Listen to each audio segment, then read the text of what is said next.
மாண்புமிகு இந்திய பிரதமர் மோடி அவர்களை சந்திப்பதற்காக நேற்று டெல்லிக்கு வந்தேன்.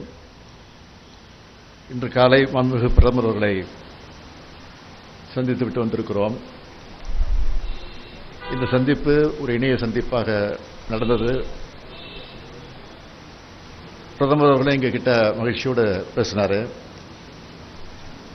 இந்த மகிழ்ச்சியான சந்திப்பை பயனுள்ள சந்திப்பாக மாற்ற வேண்டியது மாண்புமிகு பிரதமர் அவருடைய கையில் தான் இருக்கு. ஒன்றிய அரசு உடனடியாக நிறைவேற்றி தரணும்னு 3 முக்கியமான கோரிக்கைகளை நான் அவரிடத்தில் வலியுறுத்தி இருக்கிறேன். தலைப்புச் செய்திகளாக நான் சொன்னாலும் அதனுடைய சாராம்சங்களை முழுமையாக தெளிவாக எங்கள் கோரிக்கைகளை நாங்கள் எழுதி அவரிடத்தில் ஒப்படைச்சிருக்கிறோம்.